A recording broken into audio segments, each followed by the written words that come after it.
చెప్పబోతున్న అంశం కురస మనసు. కురస మనసు అంటే కురస చేయడం అంటే అర్థం ఏంటి? వెనకలాగటం.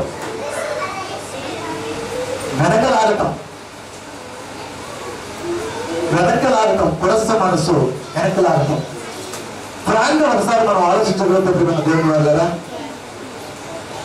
బైబిల్ నిజమైన దైవ గ్రంథమని, 66 పుస్తకాలు కలిగితే నిజమైన దైవ గ్రంథమని, ఎన్నో సంగతులు బైబిల్ నుంచి దేవుడు రాయించి ఇచ్చిన సకల మానవాళికి ప్రజెంట్గా అర్థం కాలేదు అంటే నిజంగా శోషనీయం. ఎందుకు పుట్టామో ఎవరికి తెలియదు, ఎందుకు చనిపోతామో కూడా ఎవరికి కూడా తెలియదు. రాకపోకల మధ్య ఉన్నది జీవితం, అది గ్యారంటీ లేదు. కనుక దైవ ఆలోచన మనిషికి అందాలి అని ప్రారంభ కాలం నుంచి యేసుక్రీస్తు వారు వింటబడాలి అనగా ప్రజెంట్ కాలం వరకు ఎన్నో సంగతులు బైబిల్లో నిక్షిప్తమైనవి చెప్పవచ్చు. నిక్షిప్తం అంటే మనకు అర్థమయ్యే విధంగా ఉన్నది. కనుక ఒకసారి మనం ఆలోచించగలిగితే, చాలాసార్లు అనుకుంటూ ఉంటాం కదా, దేవుడు, బ్రతుకు, ప్రతిదీ కూడా చాలా జాగ్రత్తగా మనం ఆలోచించాలి అని అనేక ప్రసంగాల్లో కూడా వింటూ ఉన్నామని మనందరికీ తెలుసు. సౌండ్ తీసుకున్న పంపించి. కనుక ఒక మాట మానవ జీవితాన్ని ప్రభావితం చేస్తుందని, ఒక మాట మనిషిని బ్రతికిస్తుందని, ఒక మాట మనిషికి భరోసా ఇస్తుందని ప్రత్యేకించి చెప్పవలసిన అవసరం ఏమీ లేదు. మాటకు ఉన్నటువంటి విలువ అంత గొప్పది. చాలు. ఒక మాటలో ఉన్నటువంటి గొప్పతనం అంత గొప్పది. ఈ మాట మనిషిది కాకపోయి దేవుడు ఉంటే ఇంకా చాలా గొప్పది. ఒక మనిషి ఇస్తున్న భరోసాలని ఇంత గొప్ప ఆలోచన ఉన్నప్పుడు, దేవుడిస్తున్న మాట ప్రపంచాన్ని కలిగించినప్పుడు, పుట్టుకలో ఏమీ తీసుకురాని మనిషి, వెళుతున్నప్పుడు ఏమీ తీసుకెళ్ళలేని మనిషి మధ్యలో కలిగి ఉన్న జీవితము మిథ్య అని ఉత్తరపోయాడు. అందుకని మేలుకొల్పే మాటలు చెప్పాలనే, త్యాగదరిత జీవితం మనిషికి అర్థం కావాలనే ఈరోజు ఈ అంశాన్ని ఎంచుకోవడం జరిగింది. కనుక మనసు అన్నది భారీగా ఉండాలి. భారీ అంటే ఎప్పటికీ కూడా అది వెనక్కి తగ్గడానికి అవకాశం లేదు. తండ్రి బాధపడుతున్నప్పుడు యేసుక్రీస్తు వారి లోకానికి రావడానికి ఒక క్షణం కూడా ఆలోచించాలి. నేను వెళతానయ్యా అన్నాడు. నీకు ఇచ్చిన 33 సంవత్సరాల వయస్సులో ఒక్కసారి నువ్వు ఆలోచించు. ఆయన అడగలేదు, అది అవసరం లేదు అని ఈయన అడగలేదు. బాధపడ్డాడు, బాధను అర్థం చేసుకున్నాడు, లోకానికి వచ్చాడు, ఎన్నో సంగతులు ప్రపంచానికి అందించి వెళ్ళాడు. అన్నట్లోనే త్యాగదరిత జీవితం అనేది చాలా ఇంపార్టెంట్. అది క్రైస్తవ బిడ్డలకు చాలా అవసరం. చాలాసార్లు నమ్మండి నాతో ఆ మాట ఇప్పుడు కూడా చెప్పాలి కదా. మరి తల్లి, కన్న తల్లి, తన మీద చాలా ప్రేమ ఉంటుంది. ఇంటికి పెద్దవాణి కాబట్టి. దూర ప్రాంతంలో బ్రతుకుతున్నాం. ఆయన సంపాదించిన సంపాదన కాస్త వెనకేసుకో అంట. అప్పుడు అమ్మతో అన్నాను, ఎంత ఇచ్చామమ్మ నాకు అన్నాను. 50 ఇచ్చాను. 50 రూపాయలు ఇచ్చిన దానివి వెనకేసుకొని తిరుగుతున్నానే. 700 కోట్ల జనాభా ఈ రోజున నా వెనకాల ఉన్నది. వారికి ఆస్తి అంటూ ఉంటే నా మాటలై ఉండాలి, ఈ మాట నేనై ఉండాలి. ఎనగట్టు వేసుకోవడం జరిగితే అది దేవుడి ప్రేమనే తప్ప ఆస్తిపాస్తిని వేసుకున్నామా అన్నారు. పెద్దగా నువ్వు చెబితే వినవడా అంటే నిజమే విన్నాం. నాకు నచ్చాలి ఒక మాట వినాలంటే. ఇంత స్ట్రైట్గా ఎందుకు బ్రతకాలనుకున్నానంటే, నేను ఆలోచించే చాలాసార్లు. నేను బైబిల్ నేర్చుకుంటున్నప్పుడు కానివ్వండి, సంఘంలో పాస్టర్ గారి ఉంటే తిరుగుతున్నప్పుడు కానివ్వండి, వాక్యం వింటున్నప్పుడు కానివ్వండి, అప్పటి వరకు నేను జీవితం వాక్యం వింటున్నప్పుడు నేను నా ఆలోచన ఒక్కసారి నా ఆలోచింపజేసింది. ఆ మాట ఒకసారి మీకు చూపిస్తాను. యెషయా గ్రంథము 6వ అధ్యాయము 8వ వచనం. అప్పుడు బోధకుడు చెబుతున్నాడు, ప్రసంగిస్తున్నప్పుడు ఒళ్ళు పొలకరిస్తుంది. ఆయన ఒక మాట చెప్పాడు, ఎవరిని పంపుతున్నాడు, మా నిమిత్తం ఎవడు పోయాడు అన్నప్పుడు సెకండ్ కూడా ఆలోచించలేదు. అప్పుడు కూడా వర్క్ చేస్తూనే ఉన్నాను, సెకండ్ కూడా ఆలోచించలేదు. నేనున్నాను అన్నానంతే. అంటే నిండు సభలో వాగ్దానం చేసుకున్న తర్వాత ఇప్పటి వరకు వెనకడుగు వేయలేదు. ఇలాగే సాగుతున్నాం. 1000 రూపాయల రోజున ఖర్చు పెట్టడం కూడా వెనకాను. ఎందుకంటే మా అమ్మ ఇచ్చింది నాకు తెలుసు ఎంతో. ఈ రోజు నా ఎంతో కూడా తెలుసు. కనుక నా దేవుని వాళ్ళగా దేవుడికి ఇవ్వటంలో మనసు అనేది ప్రజెంట్గా నా జీవితంలో లేదు. ఎవరికి కూడా రాదు. నాకులాగా ప్రపంచవ్యాప్తంగా చాలా మంది పిల్లలు ఉన్నారు, వారికి కూడా ఇలాంటి ఆలోచన ఉంది. కాకపోతే ఈ మాటలు అందలేదు కనుకనే వారు వెనకడికి వేసి ఉండొచ్చు చాలా సందర్భాల్లో. ఈ సందర్భం అయిన తర్వాత ఎవరు కూడా వెనకడుగు వేయరు. ఎందుకంటే దేవుని కొరకు బ్రతికేవాడు కానీ, వాక్యం కొరకు ఉండవలసిన వాడు కానీ ఎప్పుడు కూడా వెనకడుగు వేయడం అన్నది నిర్మించుకున్న నిజం. ఒక మాట చూపిస్తాం. ద్వితీయోపదేశ కాండము ధర్మశాస్త్రాన్ని రాస్తున్నప్పుడు మోసే గారి ద్వారా దేవుడు రాసిన మంచి మాట ఉంటే పరిచయం చేస్తాను. ద్వితీయోపదేశ కాండము 15వ అధ్యాయము 10వ వచనము. ద్వితీయోపదేశ కాండము 15వ అధ్యాయము 10వ వచనము. నీవు నిశ్చయముగా వారికి ఎవరు వారికి ఇచ్చినందుకు మనసులో విచారపడకూడదు. నిశ్చయముగా అంటే కరెక్ట్గా ఇవ్వాలి. ఇవ్వాలనుకునేది ఇవ్వాలి. ఎవరికి? వారికి. నిన్ను నమ్మిన వారు కానీ, నీతో ఉంటున్న వారు కానీ, నువ్వు ఏదైనా అనుకుంటున్న విధానంలో వారికి ఇవ్వలేను. సభలో అనుకున్నాను, ఇవ్వాలి కూడా ఇచ్చేస్తాను అంతే. కాబట్టి ఫస్ట్ సభ చేసేటప్పుడు కూడా ₹1,00,000 అప్పు చేశాను అనుకో. ఈరోజు అప్పులు అనుకోండి. ఎందుకు ఇంత ఖర్చు పెడతానంటే ఇచ్చేది ఆయనకు ఖర్చు పెడితే ఎంత పొందుకుంటామో నీకు అర్థం వాళ్ళకి ఇచ్చాడు. దేవుడికి ఖర్చు పెట్టడం అంటే నిజంగా ధన్యత. అది చాలా మంది తేగదన చేయలేడు. ఈరోజు చాలా మంది పాస్టర్ గారు తెలుసు. ఒక ఆయన అంటారు, చాలా మంది వెనకాల దాచుకుంటే జరుగుతున్నాయా, దోపుడికి పెట్టేవాళ్ళు అంటాడు. నిజమే, పెట్టేవాడు లేరు. కానీ పెడితే ఏం జరుగుతుందో నీకు అర్థమవుతుంది. శుభార్థమండి దేవుని విషయంలో పెడితే ఏమి లాభిస్తుందో నీకు అర్థమవ్వాలి. కనుక నీవు నిశ్చయంగా వారికి ఇవ్వగలను. వారికి ఇచ్చినందుకు మనసులో విచారపడకూడదు. ఇందువలన నీ దేవుడు యెహోవా నీ కార్యములన్నిటిలోనూ నీవు చేయి ప్రయత్నములన్నిటిలో నువ్వు ఏ పని చేస్తావో చేయి, ఆశీర్వాదం ఉంటుంది.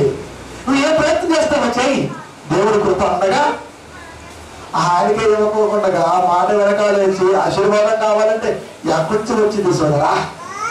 రాదు. కనుక కార్యమన్నిటి నువ్వు చేయి. నువ్వు ఏ కార్యం అయితే తలపెడతావో ఆ కార్యం సక్సెస్ అవ్వాలి అంటే ఫస్ట్ గా నీవు ప్రియ ఉండాలి.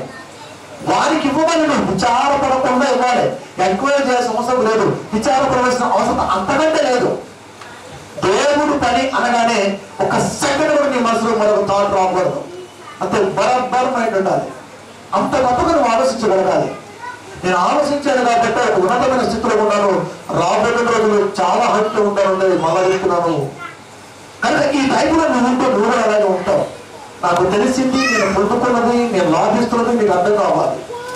అందుకనే ప్రపంచవ్యాప్తంగా పిల్లలకు ఈ అంశాన్ని గిఫ్ట్గా ఇస్తున్నారు. కనుక విచారపడగలన్న దేవుడు ఇందువలన నీ దేవుడైన యెహోవా నీ కార్యములన్నిటిలోనూ భూమి మీద బ్రతుకుండగా ఎన్ని కార్యాలు తలపెడతాం, ఎన్ని పనులు తలపెడతాం. రోజుకొక ఆలోచన, రోజుకొక స్టెప్, రోజుకొక అడుగు, ఏదైనా కానివ్వండి నీవు చేయి ప్రయత్నములు అన్నింటిలో నిన్ను ఆశీర్వదించును. విచారపడకుండా ఇవ్వాలి. దేనికి? దేవుడి పనికి. దేవుడి పని అనగానే అర్థమైపోవాలి. ఒక ఆత్మ దేవుడికి రావాలి అంటే మాటతో రాదు, వస్తువులైన కుదరదు. ఒక మాట బయటికి వెళ్ళాలి అంటే ఈ రోజు నీ కష్టం దేవుడికి బయటికి వెళ్ళాలి, దేవుడి ద్వారా బయటికి వెళ్ళాలి, దేవుడి మాట ద్వారా బయటికి వెళ్ళాలి. అందుకే ఏ కార్యాన్ని తలపెట్టు, ఏ ప్రయత్నాన్ని తలపెట్టు, విచారణ లేకుండా, బాధ లేకుండా, బరాబర్ ఆలోచన అంటే సరాసరి మానవ సరళీకృత ఆలోచనతో నువ్వు తలపెట్టగలిగితే, చేయగలిగితే నువ్వు అప్పులో ఉండవు తప్ప డౌన్లో ఎప్పటికీ ఉండవు. కూర్చోండి పిల్లలు. కనుక మిమ్మల్ని దేవుడు వలన ఎక్కడ కూడా అంటే ఇయ్యవలను అన్నాడు, ఇవ్వటం అన్నాడు. అది ప్రతిదీ కూడా నీ కార్యములన్నింటిలో కానివ్వండి, నువ్వు చేయ ప్రయత్నం అన్నింటిలో కానివ్వండి నిన్ను ఆశీర్వదిస్తాడు అంటున్నాడు ఆయన. అంటే విచారించి ఇస్తే దేవుడికి ఉపయోగం లేదు. విచారణ లేకుండా ఇవ్వాలి. అది దేవుడి పనికై ఉండాలి. ఎందుకంటే దేవుడు కనుగొనించేవాడు ధన్యుడు. ఎవరైతే పేదలు అనగానే ఆ పేదలు కాదు, పేదలు అనగానే వాక్యము అందరి సంఘం, వాక్యం అందరి సంఘాన్ని దేవుడు బేరా అన్నాడు. దేవుడు కనిపించేవాడు. అదే సామెత గ్రంథం చూద్దాం ఒకసారి, మళ్ళా పైకి వెళ్దాం. 19వ అధ్యాయము 15వ వచనము. కార్యములన్నింటిలోనూ ప్రయత్నాలన్నింటిలోనూ సఫలీకృతం ఉండాలి అంటే, దైవ ఆశీర్వాదం కావాలి అంటే ఎక్కడికి వెళ్ళాలని చూడాలి. 12:17 పేదలను కనికరించేవాడు యెహోవాకు అప్పించేవాడు. యెహోవాకు అప్పు ఎవరేవాడు? అమెరికా దేశానికి అప్పు ఎవరేవాడు? అమెరికా దేశమే అప్పిస్తుంది. 40 లక్షల జనాభా కలిగిన అమెరికాలో ఈ రోజున వేల కోట్ల రూపాయల ధనం ఉంటుంది. అది ప్రపంచవ్యాప్తంగా స్ప్రెడ్ అవుతుంది. ఆ దేశానికి అప్పించే దేశం పుట్టలేదు, ఎప్పటికీ పుట్టబోదు. ఆర్థికతలో అది మెరుగైన దేశం. భగవాన్ అర్థం కావడం కోసం చెప్తున్నాను. ఆ దేశానికి అర్పించారని చెప్పుకుంటే గొప్ప అవుతుంది తప్ప అప్ప అవుతుంది. కనుక నా దేవుడు కదా, దేవుడు కనికరించేవాడు యెహోవాకు అప్పించేవాడు. యెహోవాకు అప్పించేవాడు, యెహోవాకు అప్పించేవాడు. యెహోవా కాస్త ఎంత, యెహోవా నిధులు ఎంత చెప్పలేము, లెక్క కట్టలేనట్లే. యెహోవాకు అప్పించడం అంటే అమెరికా అప్పించినట్టే. అమెరికాకు అప్పించడం అంటే సాధ్యపడిన మాట, యెహోవాకు అప్పించడం అంటే కుదరని మాట అది. కానీ పేదలు కనికరించేవాడు అంటే సువార్త అందరి ప్రాంతాలలో నీ కష్టంతో, మన కష్టంతో వెళ్ళగలిగి ఇవ్వగలిగితే అది దేవుడికి ఇచ్చినట్టు ఉంటున్నాడు ఆయన. దేవుడికి ఇచ్చినట్టు ఉంటున్నాడు ఆయన. అంటే వాక్యం అందరి ప్రాంతాలకి వాక్యం పంపించే పనిలో నీ కష్టం దేవుడికి ఉపయోగపడాలి. యెహోవాకు అప్పించేవాడు, పేదోడు కనికరించేవాడు, యెహోవాకు అప్పించేవాడు. పేదోడుగా సువార్త సంఘం, సువార్త లేని సంఘము నరకానికి నిదర్శనం. నరకానికి వెళ్తుంది ప్రార్థిద్దామంటే కుదరదు. ఇప్పుడు అక్కడికి వెళ్ళి ప్రార్థించి ఒక్క పాస్టర్ కనపడలేదు. మీకు తెలుసా, ఒక్క పాస్టర్ కూడా కనపడలేదు. చెన్నైపట్నంలో పాస్టర్లు అంతా కూడా అయిపోయారు, గాయప్ లేరు. కాడ సేఫ్ ప్రాంతానికి వెళ్ళారు. ఇప్పుడు ప్రార్థిస్తున్నారు మేము అంటున్నారు. అక్కడేమో పురుగులు వాళ్ళు ఉంటున్నారు. అన్నం ప్యాకెట్లు పురుగులు పెట్టిన తినే స్థితిలో దిగసారితే నీ ప్రార్థన పనిచేస్తుందా? అందుకే అలా పెట్టారు వాళ్ళు. ప్రార్థించే పెదవుల కన్నా సాయం చేసే చేతులు మేము అందుకు పెట్ట మన క్రియలు బట్టే పెట్టాడు అక్కడ. ఇప్పుడు అక్కడ ప్రార్థన అవసరం లేదు. ఇప్పుడు నువ్వు అక్కడ చేయవలసిన బాధ్యత చాలా ఉంది. దైవ వికృత ఆ ప్రాంతం మొత్తం నిలసలుందంటే ప్రార్థనా పేరు లేదా, సంఘాలు లేవా? తోమా వచ్చింది నాగపట్నమే. మరి యేసుక్రీస్తు వారి శిష్యులు ఒక ఆయన అడుగుపెట్టింది ఆ ప్రాంతమే. 150 కిలోమీటర్ల ఈశాన్య ప్రాంతానికి ప్రయాణిస్తే వచ్చే పట్టణమే నాగపట్నం, చెన్నై నుంచి. అక్కడ లేరా? మరి అన్ని ఉన్న ప్రకృతి ఎందుకు ఇంత విరసకపడింది? ప్రకృతి విరసకపడుతున్నప్పుడు, ఇన్ని సభలు జరుగుతున్నప్పుడు ఎందుకు దైవ కనికరం లేదు? ఈరోజు నువ్వు ప్రార్థిస్తూ జరిగిందా? జాగ్రత్త మేరకులో వెనుకనే అజాగ్రత్తగా వెళ్ళిపోయింది చెన్నైపట్నం. ఈ రోజు అది తిరిగి మళ్ళా పంట కట్టాలి అంటే చాలా కష్టం అంటున్నారు. మరి ఇన్ని సంఘాలు ఉండగా, ఇంతమంది బోధకులు ఉండగా, ఇంతమంది దైవ ఉపదేశకులు ఉండగా ఆ ప్రాంతానికి వచ్చిన ప్రమాదకరంగా ఉన్నటువంటి విశేషత ఏమిటో ఎవరికి అందలేదు. కారణం చెప్పుకోవడానికి మాత్రమే పనిచేస్తుంది. లేదా చెన్నైపట్నం నుంచి ఛానల్ పెట్టండి, ప్రతి రోజు చెన్నై టీనేలో ఉన్నాడు పాస్టర్లు అందరూ జైపోతే సహా. ఏమైపోయింది? లేదా వాడు సారు హైదరాబాద్ వచ్చాడు. అలా ఉంటుంది. నిజాలు చెప్పాలి మరి, ఎవరికైనా సరే చెప్తుంది కాదు మరి. కనుక పేదలు కనికరించేవాడు అంటే సంఘానికి వాక్యం అందరిటువంటి ప్రాంతానికి వెళ్ళి సువార్త చెబుతున్నప్పుడు దైవ కనికరం ఉంటుంది. ఆ ప్రాంతం శోధనకు గురి కాకుండా ఉంటుంది. సొదొమ గొమొర్రా విషయాల్లో కూడా అబ్రహాము గారు కాల్ చేస్తా అన్నప్పుడు నాయన చాలా మంది ఉంటారు అన్నాడు. లేదా అబ్రహాం అన్నాడు. లేదు అన్నప్పుడు ఉన్నాడు అన్న అబ్రహాం గారి మాటని దేవుడు మరి ఫిల్టర్ చేసుకుంటూ వచ్చాడు. 40 మంది లేరు, 30 లేరు, 20 లేరు, 10, 5 ఒక్కడే ఉన్నాడు. అది నీ నేలను లోతు పంపి అన్నాడు. అంతే. సోయర్ను పంపించు, ఇలా సోక వారం చూస్తాడు. అయిపోయింది. లేదుగా ప్రాంతం అంతా. ఈ రోజు నా ప్రాంతం అడవి ప్రాంతంగా మారిపోయింది. రేపు అదే పరిస్థితి చెన్నైలో ఎదురవుతుంది. కనుక బోధ విషయంలో జాగ్రత్తగా ఉండాలి. భయభక్తులు అంతకంటే పేరుకు దగ్గరగా ఉండాలి. అదే మాట్లాడుతున్నాడు ఆయన. పేదలను కనికరించేవాడు, యెహోవాకు అప్పించేవాడు. వారి ఉపకారములకు ఆయన ప్రత్యుపకారము చేయడు. యెహోవాకు అప్పిస్తే ఆయన ప్రత్యుపకారము అంటే ఇంట్రెస్ట్. నువ్వెందుకు నీకు ఇంట్రెస్ట్ ఇస్తా ఉంటున్నాడు అంటే సువార్త పనిలో నీ త్యాగ దళిత జీవితం దేవుడికి చాలా ఇష్టం. సువార్తకు ఎంత గొప్పగా బయటకు వెళ్తే, సత్య సంబంధమైన మాటలు ఎన్ని గొప్పగా బయటకు వెళ్తే ఒక మనిషి మారచ్చు, ఒక మనిషి రక్షణార్థమై దేవుడికి ఆవేశం మారిపోవచ్చు. అది రేపు కనుక ఈ రోజున ప్రాంతాల వారిగా ఎన్నో ప్రమాదాలు చోటు చేసుకుంటున్నాయి. కనుక మనసు పురస రాకూడదు. మనసు ఎప్పుడు కూడా సరాసరి సరళీకృతం అనేది మధ్యమే ఉండాలి.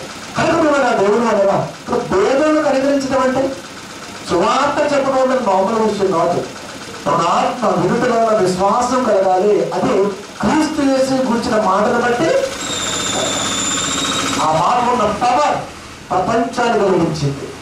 కనుగుగాక అన్న మాట తీసుకున్నటువంటి దేవదూతలు లోకంగా మారి నింగి నేల నిప్పు గాలి నీరుగా పంచభూతాలుగా మనిషికి సేవ చేస్తున్నాయి. ఊరుకుంటాయా? ఊరుకోలేదు కనుకనే ఈ రోజున ఈ మనసు పురుషులకు ఉంటే మన ప్రాంతం కూడా బాగుంటుంది, లేకపోతే ఇది కూడా బాగుంటుంది చెప్పలేదు. కనుక నువ్వున్న ప్రాంతంలో నువ్వే దిక్కుగా ఉండాలి, నేనున్న ప్రాంతంలో నేనే దిక్కుగా ఉండాలి. ఈ దిక్కు అన్నది నీకు నాకు సంబంధించింది. మనసు వెనక్కి వెళ్ళిపోతే కథం జీవితం వెనక్కి వెళ్ళిపోతుంది.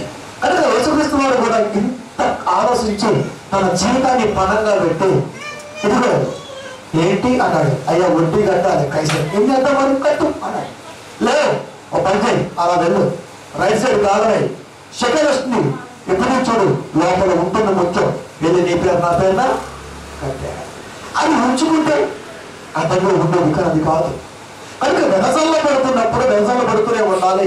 ఇంత జ్ఞానాన్ని కొరింథీ సంఘానికి నేర్పుతున్నాడు పౌలు గారు. అకయ సంఘాన్ని ఆలోచిస్తే ఈ రోజున ప్రారంభమైన సువార్త అయిపోయిన తర్వాత తిరిగి మరలా సంవత్సరానికి ప్రణాళిక వేసుకున్నారు, ఏం చేద్దాం. అప్పుడే సువార్త అయిపోయింది, మరలా వెంటనే ప్రణాళిక, అకయ సంఘం ఉన్నటువంటి ప్రణాళిక ఈరోజు మళ్ళీ మనమే ప్రారంభిస్తున్నాం. ఒక సభ అయిపోయింది ప్రతి సంవత్సరం, April 6th దైవ మార్గం అని. అది అయిపోయిన మరుక్షణం మనం ఆలోచించాం, నెక్స్ట్ ఏమందించాలి. ఎన్నో కాన్సెప్ట్ మాట్లాడుకున్నాం, కానీ ఏదో వర్కౌట్ అవ్వాలా. అంతిమ యాత్రకు శ్రీకారం చుట్టాం, ప్రపంచవ్యాప్తంగా నెట్లో పెట్టాం. కానీ ఆ రోజు ప్రణాళిక ఒక్కొక్క సభ కాస్త 2 లక్షల రూపాయల పైన మ్యాక్సిమం ఖర్చు ఉంటుంది, కానీ ఎక్కడ ఆలోచించాం. ఎందుకంటే అది వెళ్ళాలి బయటకు, అంతే. అనేక మంది వినాలి, కాస్త కూస్త మారాలి, దేవుళ్ళకి రావాలి. అంత గొప్ప ఆలోచన ఈ రోజున ఒక సింగిల్గా నేను కలుగుతున్నానంటే ప్రపంచవ్యాప్తంగా అలాంటి మనసు చాలా మందికి ఉంటుంది.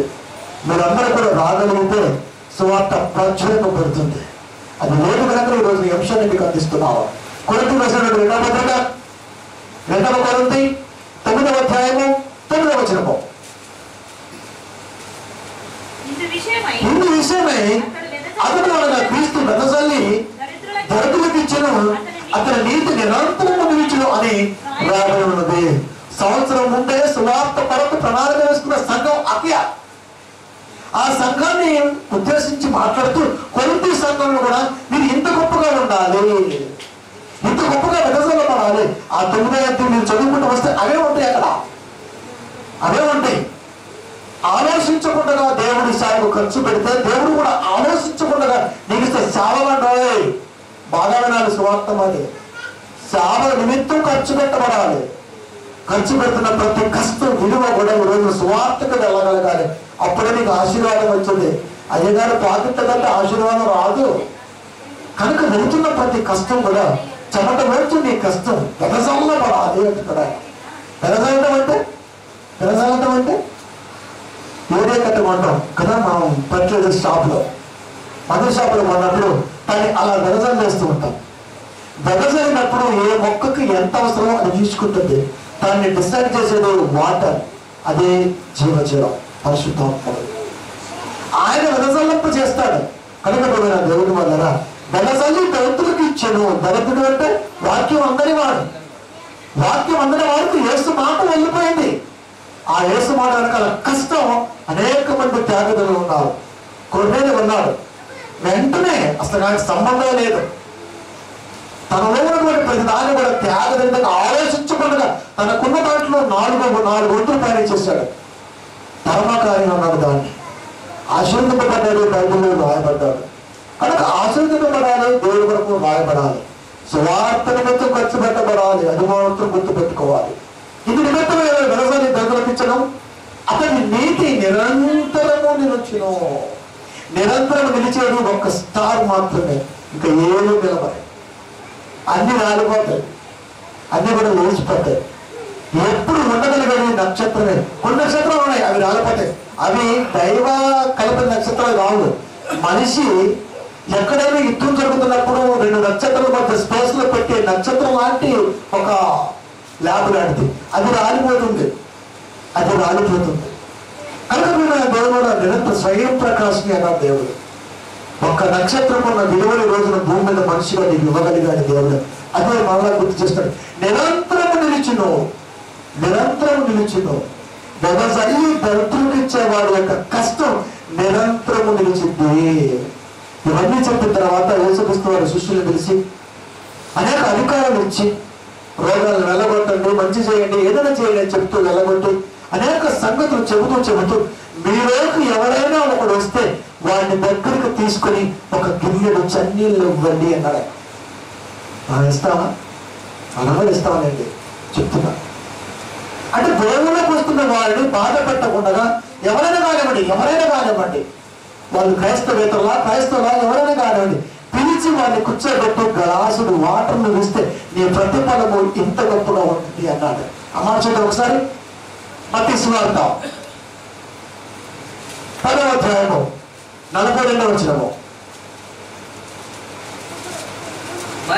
మరియు శిష్యుడని ఎవడు ఈ చిన్నవారిలో ఒకరికి గిన్నెడు చన్నీళ్లు మాత్రము త్రాగనిచ్చునో వాడు తన ఫలము పోగొట్టుకోవాలని నిశ్చయముగా మీతో.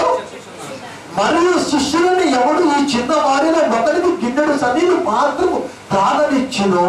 అంటే నీళ్లు కూడా నీళ్ళగా మాత్రం నీళ్ళగా వాక్యం. శిష్యులనగా మనం దేవునికి చాలబడాడు క్రైస్తవుడు. దేవుళ్ళకు వస్తున్న వారిని సంఘంలో వారు ఎవరైనా కానీ ఫస్ట్ గా ఎవరు రిసీవ్ చేసుకుంటారు? సంఘస్థులు చేసుకోవాలి. అంటే అంత ఫాస్ట్ గా ఉండాలి. కొత్తగా దేవుళ్ళకి వస్తున్న పిల్లను సంఘం ఆప్యాయంగా పలకరించాలి. అమ్మా బాగున్నావా, తెలియవలసిన అవసరం లేదు, కూర్చుంటే ఆయన తెలిసిపోయిన తర్వాత మాటలు బాగుంటాయి తర్వాత. కనుక వెల్కమ్ అంటే ఆహ్వానం, అలా పలికే పద్ధతి రోజున క్రైస్తవ పిల్లలు లేకపోయింది. ఎవరి దారిన వారే యమునా తీరుగానే ఉన్నారు. కనుకనే మాట్లాడుతున్నాడు. మరియు శిష్యుడని ఎవడు ఈ చిన్నవాడులో ఒకరికి గిన్నెడు చన్నీళ్లు మాత్రము త్రాగనిచ్చునో. ఈ గిన్నెలో ఏ గిన్నెలో ఒకరికి గిన్నెడు చన్నీళ్ళు అంటే వేడి నీళ్ళు నమ్మకదు. చన్నీళ్ళు అంటే తాగడానికి ఉపయోగపడేది. ఎందుకంటే వేడి నీళ్ళు తాగలేము. అంటే తాగడానికి ఉపయోగపడేది అంటే వినటానికి ఆస్పద కలిగినటువంటి ఈ చర్చిలో, ఈ సంఘంలో, నీ సమూహంలో, నీ సందర్భంలో కొత్తగా ఎవరైనా సరే ఆహ్వానం పలికినప్పుడు అది నీకు ప్రతిఫలం అంటున్నాడు. దానికి కూడా ప్రతిఫలం ఉంటుంది. అయ్యా వందనాలు రండి. దీనికి కూడా ఉంటుంది. అదే గుర్తు చేస్తున్నాడు ఆయన. వాడు తన ఫలము పోగొట్టుకోనండి నిశ్చయముగా మీతో చెప్పుచున్నాను. ఆహ్వానం కలిగినంత మాత్రాన, నీవే ఒకటిగా కొత్త వాడిని చేర్చుకున్నంత మాత్రాన దీనికి కూడా ప్రతిఫలం ఉంటుందా? ఉంటుంది. మన చేతిలో ఉన్న గ్రంథం మనకు అర్థమైంది. ఆయన చేతిలో ఉంటున్న గ్రంథం మనకు అర్థం కాదు. మన లైఫ్ స్టైల్ మొత్తం అక్కడ రాయబడి ఉంది. ప్రజెంట్కు రాసుకుంటూనే ఉన్నాడు. ఎవరి క్రియ ఎంత గొప్పగా ఉంటుందో జీవ గ్రంథములో నీ పేరు ఉంటుందన్న నమ్మకం నీకు ఉండాలి. క్రియ లేకపోతే కష్టం. త్యాగదైతమైన ఆలోచన లేకపోతే కష్టం. ఒక్కసారి దేవుడికి 10 ఏళ్లతో ఇవ్వటం నేర్చుకో. సువార్తకే నీ కష్టం వదలబడాలి. అలా ఇవ్వటం నేర్చుకున్నాడు కనుకనే ఇంత స్థితిలో నన్ను ఉంచగలిగాడు దేవుడు. ఎక్కడ ఆలోచించను. చర్చి వాతావరణం అంతే, ఖర్చు వస్తూనే ఉంటుంది ధారాళంగా. వెనక ఇంతవరకు రాలేదు, ఎప్పటికీ కూడా రాదు. కనుక దేవుడి పైనగానే నా పని కూడా ప్రక్కన పెట్టు. ఎంత గొప్పగా ఎందుకు చేస్తున్నానంటే కాస్త ఆయన ప్రేమలో వచ్చి నాకు బాగా తెలుసు కనుక. కనుక ఈరోజు మీకు అందాలి. నేను అప్పటి గొప్పగా ఉంటే కుదరదు. సంఘంలో ఈ రోజున అయ్యగారు ఒక్కడే గొప్పగా ఉంటే కుదరదు. అయ్యగారితో పాటు అయ్యగారి పక్కన ఉన్నటువంటి వారు కూడా గొప్పగా ఉండాలి. అప్పుడే అయ్యగారి గొప్పతనం. ఏనే టాపులో ఉండి వాళ్ళంతా వేరే ఉంటే వెళ్ళాము. యేసుక్రీస్తు శిష్యుడు ఉన్నారు. అంతేనా ఇంకోటి పక్కన ఉన్నారా? ఆయన బ్రతికినంత కాలం యేసు ఏ పొజిషన్ ఉన్నాడు, శిష్యుడు అదే పొజిషన్ ఉన్నారు. అది యేసుడు అందరికీ కోర్లు చుట్టూ ఇరువురు కోర్లుగా ఉండేవాడు. అంతకంటే విలువని ఇచ్చాడు, వాళ్ళ పక్కన పెట్టుకున్నాడు. కనుక ఈ బ్రతుకు దినాల్లో సంఘ కాపరే ఈక్వల్ గా ఉండాలి. అంటే సమాంతరంగా ఉండాలి. ఎక్కడ తేడా వచ్చినా సరే రైలు పడిపోద్ది. అది గుర్తు చేస్తున్నాడు ఆయన. శిష్యుడని ఎవడు ఈ చిన్నవాడిలో ఒకరికి గిన్నెడు చన్నీళ్లు మాత్రం త్రాగనిచ్చును, వాడు తన ఫలం పోగొట్టుకోనని నిశ్చయముగా మీతో చెప్పుచున్నాను. నిశ్చయముగా నీతో చెప్పుచున్నాను అంటే వెల్కమ్ చెప్పినంత మాత్రం కూడా ఫలం రాయబడి ఉంటుందా? ప్రేమతో ఫలమించేంత మాత్రం ఉంటుందా? ఒక ప్రేమతో తీసేంత మాత్రం ఉంటుందా? ఉంటుంది. ప్రతిదీ కూడా లెక్క ఉంటుంది.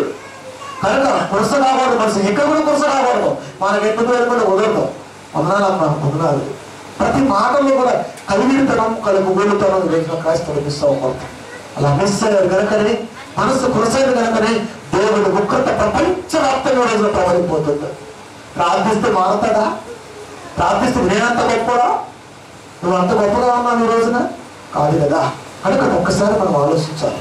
కనుక మిమ్మల్ని దేవుడు ఆ ఆలోచనకు రావాలని, నీ మనసు ఎప్పుడు కొరస కాకూడదు అని, ఇదిగో భారీ మనసులో కలిగి ఉంటే దేవుడిచ్చే ప్రతి ఈవి కూడా కంటికి కనపడక, చెవికి వినపడక, హృదయానికి అర్థం కాక, దాచిన ప్రతిదీ నీకు అందగా ఈ రోజున ఉండగలకనే మన బ్రతుకులు ఎలా ఉన్నాయి. లేకపోతే ఇలా ఉండేవి కావండి. చాలా గొప్పగా ఈ సంఘంలో. కనుక ఎక్కడ చూసిన సంఘాలు పేద సంఘాలు మిగిలిపోయాయి. ఆయన దాల్చిన ప్రతి ఈవిని సంఘానికి అందించలేకపోయారు సంఘ కాపాయి. ఏ మాత్రమే అందించుకోవడం తెచ్చుకున్నాడు. కనుక అవన్నీ అందాలి అందాలని ఆలోచనతోనే ఈ రోజు ఈ అంశాన్ని ముందు పెడుతున్నాను. లూకాసు వార్త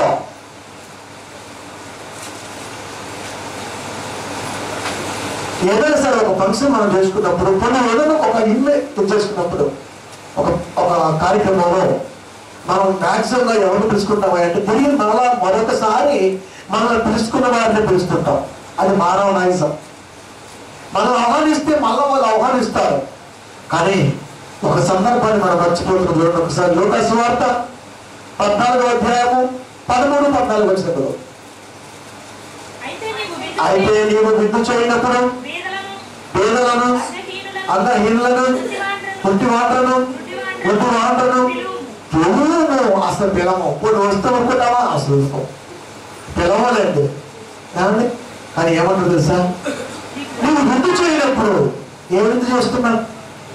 ఏదైనా కానివ్వండి, కొత్తగా బాప్తిసం తీసుకొని దేవుళ్ళు ఉంటున్న వారి పక్షాన పంచలు కానివ్వండి, ఇప్పుడు బర్త్డే పక్షం కానివ్వండి, ఏదైనా కానివ్వండి, ఏదైనా సంఘపరంగా దేవుడు చన్నీళ్ళు అంటే చిన్నవాళ్ళు చేర్చుకున్న జరిగే ఫంక్షన్ కూడా ఏదైనా కానివ్వండి, ఏదైనా చేసుకున్నప్పుడు పేదలను, అంగహీనులను, కుంటివాండ్రను, గుడ్డివాండ్రను పిలువుము. పేదవాడిని పిలిస్తే తిరిగి మళ్ళా నీకు పెట్టలేడు. ఒకవేళ అంగహీనుని పిలిస్తే అతను బతకడమే కష్టం, అతను కూడా నీకు పెట్టలేడు. గుడ్డివాడిని పిలిస్తే కుదరదు. గుడ్డివాడిని పిలిస్తే చూపులేదు కనుక, అతను పనిచేయలేదు కనుక నీకు ప్రతిఫలం రాదు. ఇది అర్థం మళ్ళీ ఎవరు చెప్తారు? నీకు కంటిన్యూ చేస్తారు. నీకు ప్రత్యుపకారము చేయటకు వారికి ఏమీ లేదు కనుక నీవు ధన్యుడవు. ప్రత్యుపకారము ఆలోచించి చేయకూడదు. ఇప్పుడు దేవుడికి పెడుతున్నప్పుడు కూడా ఇది పెడితే ఇంత వచ్చిందని ఆలోచించకూడదు. పెట్టి చూడు వచ్చిందో లేదో తర్వాత చూద్దాం. కానీ ఇన్వెస్ట్మెంట్ అన్నాడు, పెట్టుబడి. దేవుడికి పెడుతున్నప్పుడు ఎంత బట్టి ఆలోచించకూడదు. ఎంత ఇస్తాడో నువ్వు ఆలోచించాలి. అది దేవుడికి వదిలేయాలంతే. కనుక దైవ సేవలో దేవుడికి ఉపయోగపడే పనిలో మనసు ధారాళంగా వెళ్ళిపోతున్నప్పుడు ఎంత ఇస్తాడో నువ్వు చూడకు. అలా చూస్తున్నప్పుడు ఒక్కసారి నువ్వు వెనక్కి ముందు ఆలోచించు. ఇప్పటి వరకు నీ బ్రతుకుడు ఎవరికి ఎంత ఇచ్చావు, ఎవరి వల్ల ఎంత లాభం ఉంటుంది? ఒకవేళ నీ అన్నదమ్ములకు ఇచ్చావా, వారి వల్ల నీకు ఎంత లాభం ఉంది? ఒకవేళ నీకు బంధువులకు ఇచ్చావా, వారి వల్ల ఎంత లాభం ఉంది? ఎవరికి ఇస్తే ఎంత లాభం ఉన్నదో దేవుడికి ఇస్తే ఎంత లాభం ఉంటుందో నువ్వు ఆలోచించాలి. వారికి ఇస్తే అలా వస్తేని ఆలోచన ఉంది కనుక ఇస్తాం. ఎందుకంటే కంటి కనపెడుతున్నారు, వాళ్ళు లేకపోయినా వాళ్ళ కొడుకుల ద్వారా వాళ్ళ ముక్కు బలి వస్తుంది చేస్తాం. మరి దేవుడికి ఇస్తే రామచంద్ర లేవు కానీ కుదరదు. కనుక ఇక్కడ ఇవ్వాలి. కనపడని దేవుని కొరకు ఖర్చు పెట్టే పనిలో నీ మనసు వెనకాడకూడదు. అంటే తిరిగి మళ్ళీ నీకు ఆరోపణ ఇవ్వడం, అనుభవిస్తే తప్పు ఇవన్నీ అర్థం కావు. అనుభవంలోకి రావాలి. దేవుడి విషయంలో ధారాళముగా మనసు వెప్పబడినప్పుడు అనుభవిస్తున్న స్టాటస్ రోజు నీకు కనపడుతుంది. అది నీకు అర్థం అవ్వాలి. ఏ స్టేజ్లో వచ్చావు, ఏ స్థితిలో ఉన్నావు, ఎంత స్థితి గల కారణం ఎవరు? నీవు వాళ్ళ దేవుడా? నీ వాళ్ళైతే ఉన్నప్పుడు నీ వాళ్ళకి సాయం చేయి. దేవుడికి దేవుడి కొరకు సాయం చేయి. ఏదో నిర్ణయించుకోవాలి. ఇంత గొప్పగా మనం బ్రతుకోవాలి నిజంగా ఆలోచించగలిగితే ఇప్పుడు మాట్లాడతారల్లా. కొంటివారు అన్నాడు ఆయన, అంగహీనుడు అన్నాడు, పేదలు అన్నాడు, గుడ్డివారు అన్నాడు. వీరంతా కూడా శరీరపరంగా అవయవలోపం ఉంటే ఉండొచ్చు కానీ ఆత్మానుసారంగా మాత్రం ప్రేమ కలిగినవాడు. ఒక పేదవాడికి ఉంటుంది పెట్టాలి అని కానీ లేదు, ఒక గుడ్డివాడికి ఉంటుంది వెళ్ళాలి కానీ లేదు. అంగహీనుడు కానీ ఎవరైనా కానివ్వండి, వీరికి ఆసక్తి ఉంటుంది కానీ శక్తి మాత్రం లేదు. కనుక వీరి వల్ల కాదు. కనుక వీరు ధన్యుడు. అంటే ఇలాంటి వారికి పెడితే వీరు ధన్యుడు. కనపడినటువంటి వారు వీరు. అంటే నీ ఆలోచనకి కట్టి కనపడరు వాళ్ళు ఎప్పుడు కూడా. మన ఆలోచనకు రారు. అసలు ఒక ఫంక్షన్ చేసినప్పుడు ఈ టైప్ ఆఫ్ క్యాండిడేట్ ఎప్పుడు కూడా లెక్కలో తీసుకో. ఒకవేళ అప్పటి వరకు గొప్పగా బతికినా ఇప్పుడు ఏనుగారు ఉన్నారు. ఏనుగారు రాజుగా పరిపాలన చేసినప్పుడు బోలంత మంది స్నేహితులు, అందులో ముగ్గురు సూపర్ స్నేహితులు ఉన్నారు, సూపర్ ఫాస్ట్ స్నేహితులు. ఏనుగారు ఎక్కడగా సాయంత్రం ఐగారితో పాటు ఉంటుంది. ఇంకా ఏనుగారి పరీక్ష నిమిత్తం ఎదుర్కొన్న తత్వంలో పేదవాడిగా మారిపోయాడు, తర్వాత అంగహీనుడిగా మారిపోయాడు, తర్వాత కుట్టివాడిగా మారిపోయాడు, గుడ్డివాడిగా మారిపోయాడు. పేద స్థితిలోకి వచ్చేసాడు. చివరికి కట్టుకున్న భార్య కూడా కట్లు తుచ్చేసుకుంటాయి, కట్టుబాట్లు తుచ్చేసుకుంటాయి. అది గుర్తు చేస్తున్నాడు దేవుడుగా. కనుక గొప్పగా ఉన్నప్పుడు నీ పక్కన ఎంత ఉంటున్నారో వాళ్ళు తిరిగి వాళ్ళ పెట్టగలరు.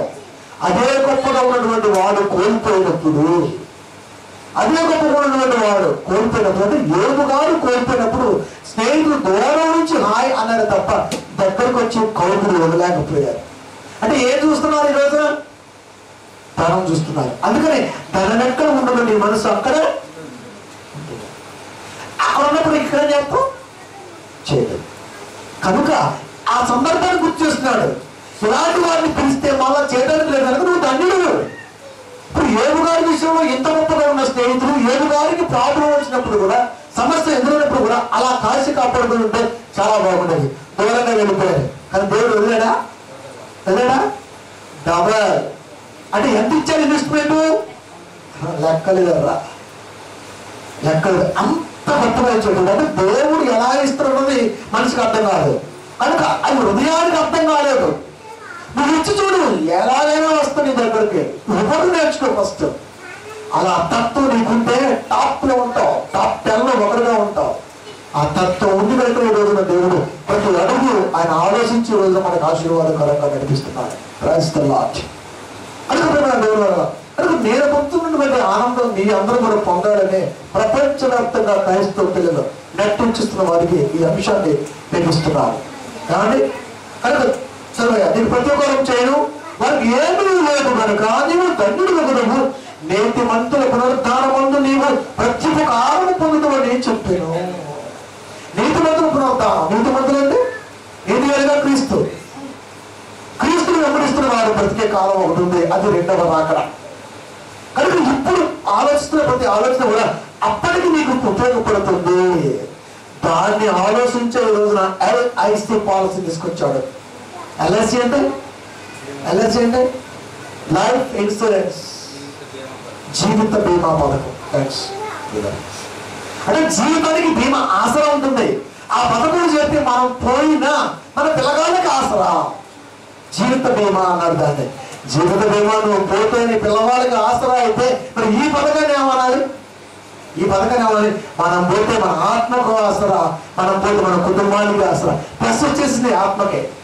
కుటుంబం ఎలాగో టాప్లో ఉంటుంది, ఆత్మ సేఫ్గా ఉంటుంది. కానీ జీవిత బీమాలో కుటుంబం సాఫ్గా ఉండొచ్చు, కానీ ఆత్మ మాత్రం గిలగలాడిపోతుంటుంది. అది తర్వాత అర్థమవుతుంది. ఇప్పుడు LIC గొప్పదా, ఈ పాలసీ గొప్పదా? ఈ పాలసీ గొప్పది. కోసం మనసు అనే పాలసీలో జాయిన్ అవ్వండి ఎవరైనా సరే, ఇది బాగుంది. కానీ అదే గుర్తు చేస్తాడు. లేదు కనుక నీవు ప్రతిరోజు నీతి మంతుల పునరుద్ధానమందు నీవు ప్రత్యుపకారము పొందుతావని చెప్పాను. ప్రత్యుపకారము పొందుతావని చెప్పాను. ఎప్పుడు? రెండవ రాకల్లో నరకానికి తప్పించుకుంటావు. బ్రతుకున్నంత వరకు కూడా నువ్వు చేసిన క్రియ నీ కుటుంబానికి ఉపయోగపడుతుంది. బ్రతుకుండగా నీకు ఉపయోగం, సరిపోతే నీకు ఉపయోగం. పాలసీ కోసం మనసు మీరు జాయిన్ అయితే బాగుంటుంది కదా. 2 కొరింథీ 9వ అధ్యాయము 8వ వచనము. ఏమి చేయాలన్నా ఫస్ట్ గా మనలో రౌండ్ ఉండాలన్న ఆలోచన, సర్వం ప్రతి ఆలోచన స్టెబిలిటీ తత్వం కలిగి ఉండాలి, సమృద్ధి తత్వం దేవుళ్ళ గొప్ప ఉండాలి. 2వ కొరింథీ 9:8 మరియు అన్నిటి ఎందు ఎల్లప్పుడూ మీలో మీరు సర్వ సమృద్ధి గలవారై ఉత్తమమైన ప్రతికారము చేయుటకు దేవుడు మీలో సమస్త విధమైన కృపను విస్తరింపజేయగలడు.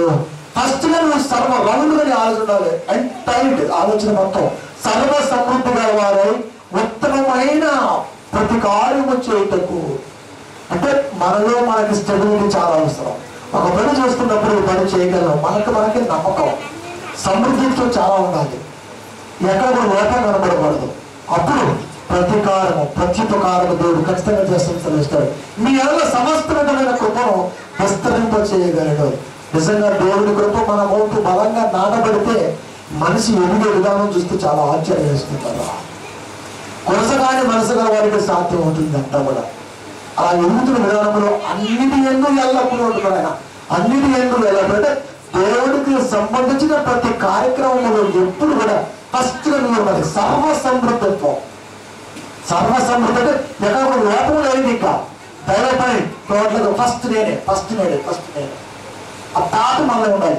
ఉత్తమమైన ప్రతి కార్యము చేయుటకు, ఉత్తమం అంటే దేవుడి మాటలు, ప్రతి కార్యము చేయుటకు దేవుడు మీ ఎడల సమస్త విధమైన కృపను విస్తరింపచేయగలడు అంటే చేస్తాడు. అన్ని దైవ కార్యక్రమాలను వణికి ఉన్నారంటే ఎలా ఉండాలి అంటే మరొక మాట చూస్తాం చూడడానికి. గలతీయులకు రాసిన పత్రిక 6వ అధ్యాయము 9వ వచనములు. గలతీయులకు రాసిన పత్రిక 6వ అధ్యాయము 9-10 వచనములు. మనము మేలు చేయడం ఏంటో విసుకకుందాము, మనము అలయక మేలు చేసేదేమి తగిన కాలమందు పంట కోతుము. మనము మేలు చేయడం ఎందుకు విసుగకు ఉండము. మేలు అంటే వాక్యం ఎదజల్లే పనిలో ఎలాంటి తత్వం కలిగి ఉండాలి అంటే సర్వసమృద్ధత్వం ఉండాలి. సర్వసమృద్ధత్వం ఉండాలి అంటే ఎక్కడ కూడా దైవ ఆలోచనలు నీ చెయ్యి వెనక్కి రావడానికి వెళ్ళాలి, నీ మనసు వెనకడానికి వెళ్ళలేదు, నీ అడుగు వెనకడానికి వెళ్ళలేదు, ఏది కూడా వెనకడానికి వీలలేదు. అది మేలు, అది మేలు. అదే గుర్తిస్తాడు ఆయన. మేలు చేయడం ఎందుకు విసుగక ఉండము. విసుగక అంటే విసుగుదల రాకూడదు. ఈ నెలలో 3 దగ్గర రావచ్చు, 4 రావచ్చు, 2 రావచ్చు, 8 రావచ్చు. అలా వెళ్తూనే ఉండాలి మనసుతో. విసుగక ఉండము. మనము అలయక మేలు చేసేదేమి అంటే వస్తున్న ప్రతి కార్యక్రమంలో పార్టిసిపేట్ చేసుకుంటూ అలసిపోకుండా అలా వెళ్తుంటే తగిన కాలమందు పంట కొడతాము. అప్పుడే కుదరతాం. ఇప్పుడే నాటేసిన ఇప్పుడే కొడతామంటే కుదరతాం. 3 నెలలు ఆగాలి. దాన్ని కనిపెట్టుకుని ఉండాలి. నాటేసాం కదా నాకే పని అంటే కుదరతాం. నాటేస్తే వేసాం. ఇప్పుడు అది నీకు ఉపయోగపడేంత వచ్చేంత వరకు కంటికి రెప్పలా కాసి కాపాడుతూనే ఉండాలి. అంత గొప్పగా ఆలోచన. అందుకే పంట కోరుతున్నాడు. మేలు చేయడం ఎందుకు విసుగుకు ఉందము. విసుగుదల వస్తే పంట రాదు. విసుగుదల కలిగితే పంటదు. రాత్రి నీళ్ళు పెట్టాడు, ఎవరో వేసి తీసుకెళ్తున్నాడు, మళ్ళీ నీళ్ళు పెట్టాలంటే నేను పెట్టాలంటే కుదరదు. ఆ పైరుకి ఆ పంట అవసరం, ఆ వాటర్ అవసరం, ఆ మందు అవసరం, నీ చూపు అవసరం, నీ కాపుదల అవసరం, నీ కంటి మీద నిద్ర లేకుండా ఉండటం అవసరం. ఇంత గొప్పగా నువ్వు రాగలిగితేనే నువ్వు తగిన కాలమందు పంటకు వస్తావు. 3 నెలలు పడుతుంది పంట రావడానికి. ఈ 3 నెలల పాటు పసి పాప మనసు కలిగి దాన్ని కంటికి రెప్పలా కాచి కాపాడితే చేతికి పంట వస్తుంది, లేకపోతే పంట రాదు. కనుక దేవుళ్ళకు వచ్చిన తర్వాత సర్వ సమృద్ధితో శరీరం మొత్తం నింపుకున్న తర్వాత ప్రతి అడుగు కాబట్టి ఏ వారి కష్టాలు వచ్చి ఇప్పుడు బైబిల్లో రాయబడింది కాబట్టి మనకు అర్థమైంది. అప్పుడు రాయవల్లం ఏడు గారి కష్టాలు రావాలని ఏమనుకున్నాడు రాజు కాబట్టి ఎన్ని పాపాలు చేశాడో వాడు అన్నదని చెప్పి దూరం అయిపోయాడు. ఎంతకాలం ఉన్నది 40 అధ్యాయాలు మాత్రమే ఉంది. 41వ అధ్యాయంలో ఏదో డబల్తో ఉన్నాడు. వీళ్ళంతా కూడా తేలేశారు. అప్పుడు అర్థమైంది ఏబులో యథార్థత అంటే కనిపెట్టుకుని ఉన్నాడు. ఎక్కడ కూడా మాట జారా. హెచ్చిస్తున్న దేవుడు తగ్గించినప్పుడు హెచ్చించేంత స్థితికి ఎదిగేంత వరకు ఓపికలుకున్నాడు యోబు గారు. క్రైస్తలాట్ కనుక దేవుడు వాడు అంటే కష్టం వచ్చినా బాధ వచ్చినా ఏదొచ్చినా నీ అడుగు వెనక్కి ఎప్పుడు కూడా పడబడదు. సర్వ ఆలోచన శరీరం మొత్తం మనసు మొత్తం వాక్యం అంటే వెనక్కి రావు. వాక్యం లేదు కనుక ఈరోజు వెనక్కి వెళ్ళిపోతున్నావు.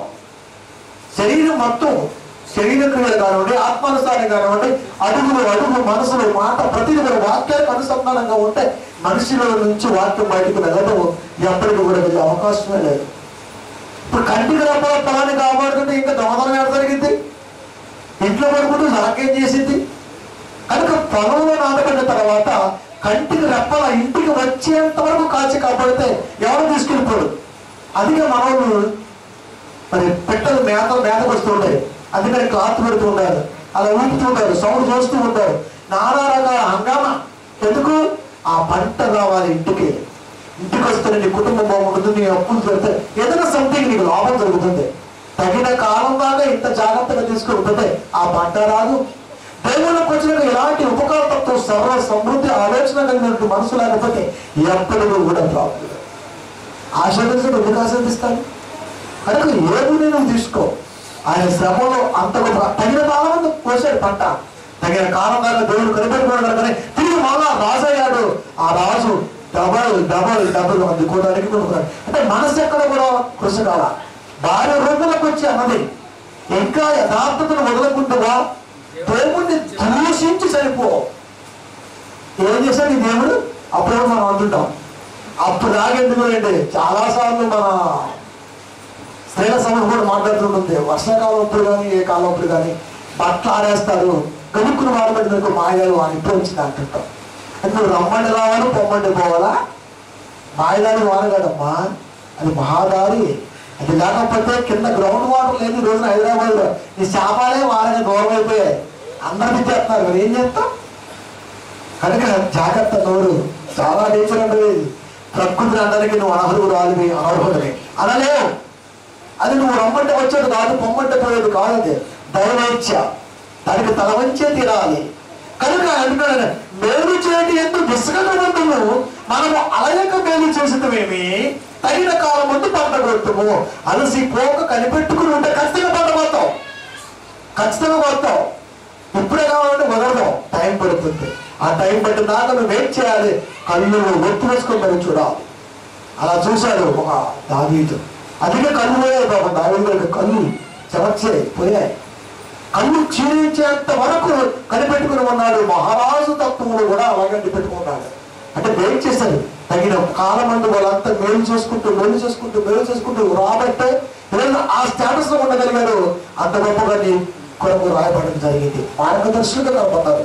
కాబట్టి మనకు సమయం దొరికిన కొలది అందరి ఎడలను విశేషముగా విశ్వాస గృహములకు చేరిన వారి ఎడలను మేలు చేయడము. సమయం దొరికినప్పుడల్లా మేలు చేయమంటావు. సమయం దొరికినప్పుడల్లా మేలు చేయి. సమయం దొరికినప్పుడల్లా పదవి ఎందుకోలేదంటే కష్టపడి పని చేసుకుని తప్ప పగటిపూట మనకి ఇచ్చాడు దేవుడు.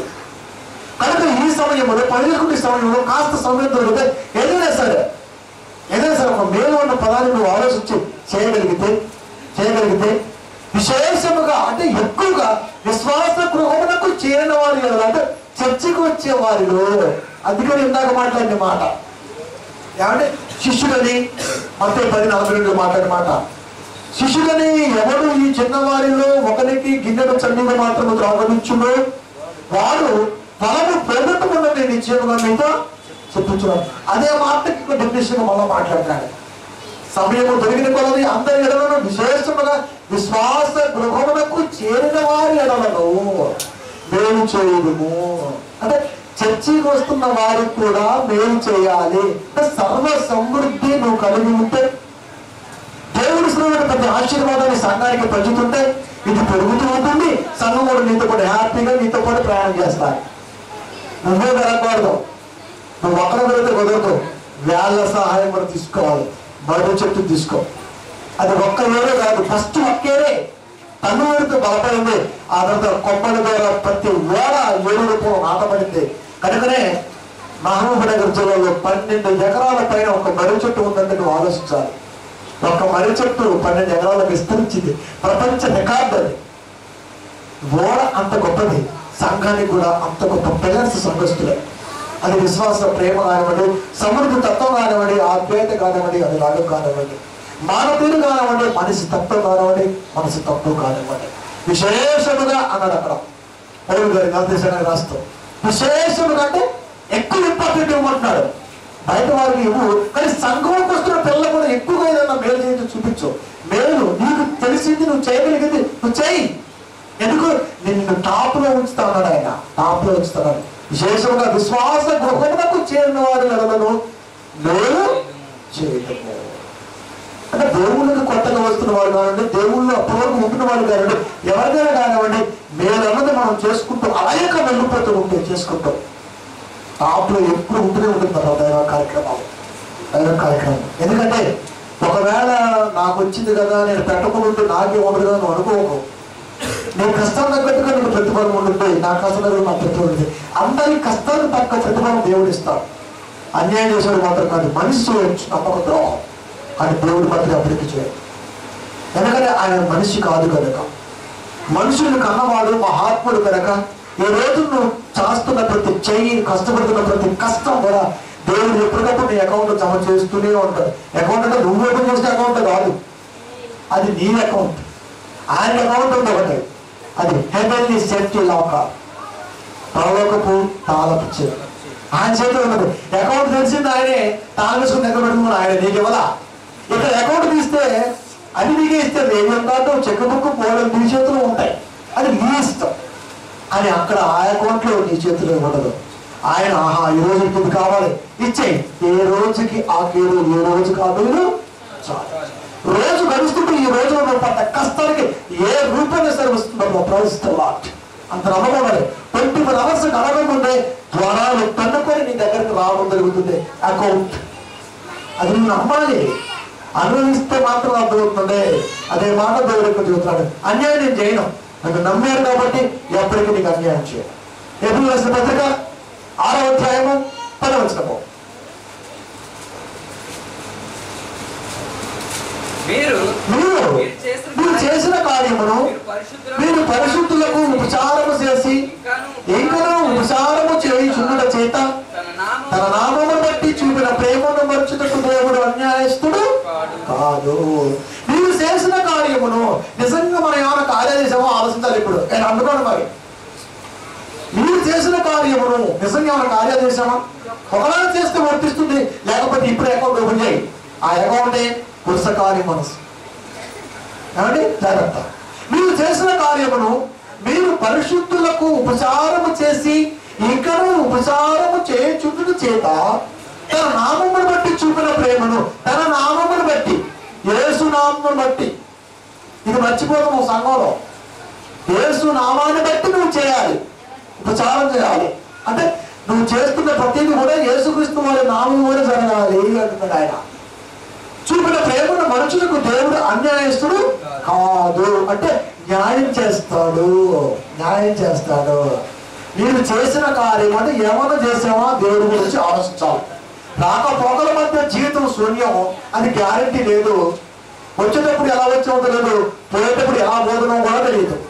సాగు తెలియదంటే మనకు మనం అనుకుంటాం, ప్రాణం ఎలా పోతుందో తెలియదు, ప్రాణం పోయేది తెలియదు, ప్రాణం వచ్చేది తెలియదు, మధ్యలో ఉన్నది ఎలాగో మనకి తెలియదు. రోజుకు ఒక టైంలో మారిపోతుంటుంది లైఫ్. అంటే ఏదీ తెలియదు.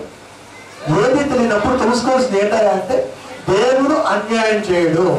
ఇప్పుడు దేవుడు నేను ఏం న్యాయం చేయాలి? ఒక కార్యం చేయాలి. అది ఏ కార్యం? నీ చేతైన కార్యం చేయాలి.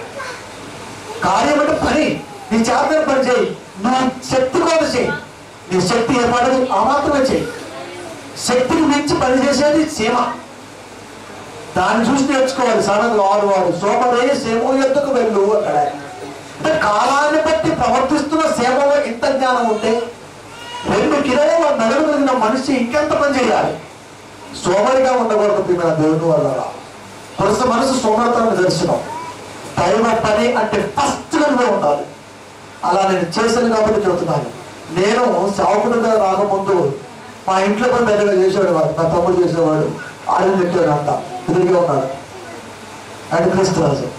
నేను ఎక్కువగా పాస్టర్ గారు వెళ్ళేవాడానికి కట్లు నరకడం కానీ, వాటర్ పోయటం కానీ, ఒక దైవ సావుడికి పరిశుద్ధుడు కన్నా పదం వాడే దేవుడు అక్కడ అంటే పాస్టర్ గారు. అంత కృప నేను వాళ్ళ దగ్గర ఉండి చేశాను కాబట్టి, 36 పెళ్లిళ్ళు ఎక్స్పర్ట్స్ కాబట్టి ఈ రోజున దేవుడు నాకు ఎంత కృప ఇచ్చాడు. మరి మీ ఎంత ఎలా ఉండకూడదు, మరి మీరు కూడా ఎదగాలి. అది నేను ఒక్కడు ఎంతకాలం వాక్యం చెప్పగలను. చాలా సంఘాలు వాక్యం లేదు. రేపు శనివారం నుంచి దేవుడి కృప ప్రతి శనివారం మనకు ఒక చర్చిన వాక్యం చెప్పడానికి అవకాశం వచ్చింది. ప్రతి శనివారం ఒక చర్చిన వాక్యం చెప్పాలి, ఎప్పటికీ చెబుతూనే ఉండాలి. ఇలాంటివి ఎన్నో సంఘాలు ఉన్నవి. మరి మీరందరూ గొప్పగా నేర్చుకుని వస్తేనే అక్కడ ఎస్టాబ్లిష్ చేయడానికి అవకాశం ఉంటుంది. లేకపోతే ఎంతకాలం ఎలాగాలో ఎవరికి చెప్పగలరు. అది అంటున్నాడు ఆయన. మీరు చేసిన కార్యములు ఏం చేశాం దేవుడికి ఆలోచిస్తాం. ఏం చేస్తాం? ఇప్పటి వరకు ఏం చేస్తాం? ఒకవేళ ఇప్పుడు వరకు ఏమైనా చేయకుండా ఇప్పుడు చేద్దాం. అది ఏదైనా కానివ్వండి. చర్చి పని అనగానే ఫస్ట్ గా ఆర్డర్ వేసుకోవాల్సింది మనమే. అంతగా ఉంటే మీరు పరిశుద్ధులకు ఉపచారము చేసి ఇంకనూ ఉపచారము చేయించుట చేత, అంటే సంఘ పరంగా పాస్టర్ గారి పరంగా ఏదైనా సరే మీరు ఆయనకు ఎక్కువగా అనుకూలతతో ఉండగలిగినప్పుడు, ఆయనకు ఆలోచనగా దగ్గరగా ఉండగలిగినప్పుడు, ఇది అంటున్నాడు దేవుడు, తన నామమును బట్టి చూపిన ప్రేమను మరచుటకు దేవుడు అన్యాయస్తుడు కాదు. అలా చేశానండి నేను. అలా ఎంతో మంది చూశాను. అకౌంట్లు కూడా రాసి పెట్టారు పాస్టర్ గారికి. వాళ్ళతో పెరిగారు. దేవుడి మీద రేపు నుంచి కూడా తిరుగుతాను. ఇలా చేశాను కనుకనే ఈ స్టేజ్ నాకు ఇచ్చాడు. అంటే నా లిస్ట్ చాలా ఉంటుంది వెనకాల. నా కార్యం కావాలని చెప్పట్లేదు, ప్రపంచానికి మార్గం కావాలని చెప్తున్నాను.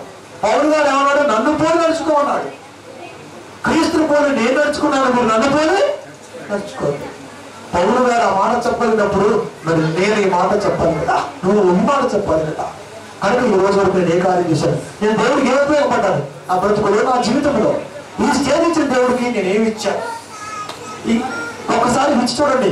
మనసు వాచ కర్మేనా ఒక్కసారి దేవుడు కడుగు చూస్తే మనసు కురస రాకుండా, విచారించకుండా అయ్యో అని పదం వాడేవరకు అంతే. అయ్యో ఆ థాట్ లేకుండా దేవుడికి పరిపూర్ణంగా సర్వ సమృద్ధి ఆలోచనలు అడిగేస్తే నిజంగా ఎలా ఉంటావో నువ్వే చెప్పాలి. కనుక ఈ మెసేజ్ ఉన్న ప్రతి పిల్లవాడు కూడా నీ మనసు ఎప్పుడు కూడా కూర్చ కాకుండా కార్య సమృద్ధులు సర్వ సమృద్ధులను ఆలోచన కలిగి పరిశుద్ధులకు అనగా పాస్తగారికి అనగా దైవ సేవకులకి సంపూర్ణ విధేయత కలిగినటువంటి విధానములను తోడుగా ఉంటూ ఇంకా ఉంటూ ముందుకు వెళితే నీ కుటుంబానికి దేవుడు ఎప్పుడు కూడా అన్యాయం చేయడు. ఒక ప్రత్యేక ఆలోచనతో అభిషేకింపబడిన వారికి ఈ ఆలోచన కింద ఆలోచనకు మీరు అందరూ రావాలని, కొనసాగాని మనసంటూ వారు ఉంటే ఈ క్షణం వరకు అది తీసివేసి, కొనసాగిన మనసు ఉంటే తీసివేసి అది కొనసాగాని మనసు అని ఆలోచనలు రాగలిగితే ఇదే నీ అకౌంట్ నిదర్శనం అవుతుంది.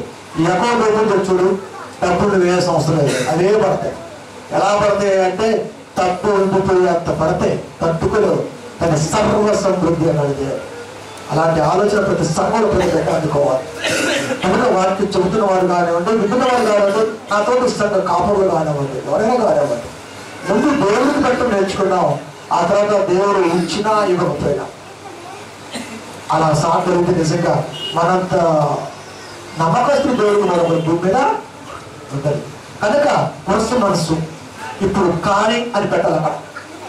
కొరస కాని మనసు, కొరస మనసు అని పెట్టాం, కాదు అని పెట్టాలి. కొరస కాని మనసు అని పెట్టే ఖచ్చితంగా సేఫ్లో ఉంటావు.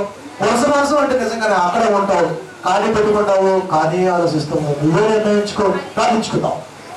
ప్రార్థించుకోవద్దు. ఒక మంచి స్థానం మరొకటి మన రాసిన వాటిలో పడదాం.